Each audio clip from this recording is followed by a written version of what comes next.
give us a little background on DBT.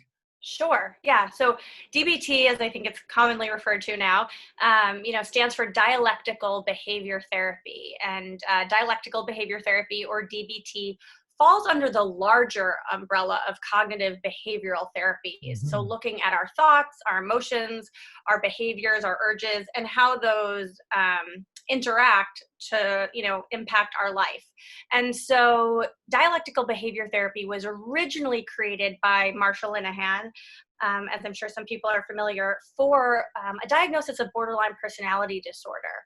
People who are really struggling with perhaps life-threatening behaviors, intense emotions, risky behaviors. But, it's come such a long way. We've realized that these skills, which are really practical, can help with a variety of things. Yes, clinical anxiety, clinical depression, other diagnoses, but also just managing life stress, intense emotions day to day.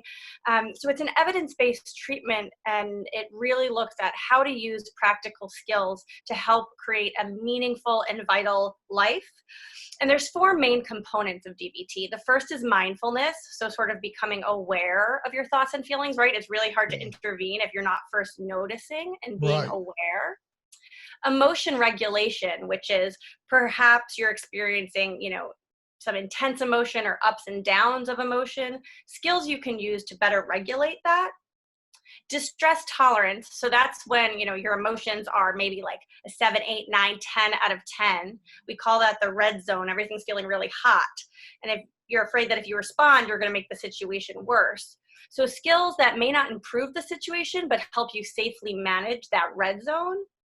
And then interpersonal effectiveness, which is how to get your needs and other people's needs better met in the context of relationships. And that also really stresses validating others, validating yourself, making sense of your own experience. Yeah, I don't know if you mentioned that she developed it originally to work with borderline personality Mhm, disorder, or BPD, another mhm. three initials, and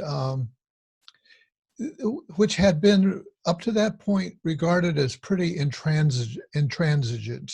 Yes. That personality is so deeply rooted that how are you going to change a lifelong personality? Mhm.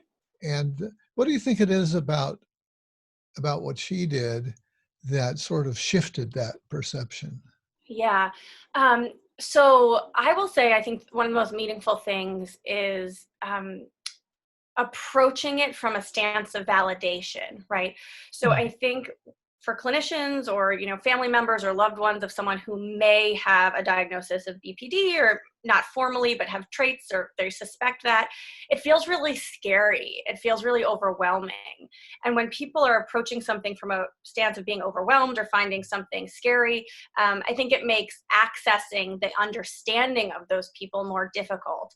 And Marsha Linehan really emphasized the importance of validation, trying to figure out why these behaviors make sense from that person's perspective. Aha. And we know that there are biological, psychological, environmental reasons that people develop those behaviors and symptoms as a way of coping with their world.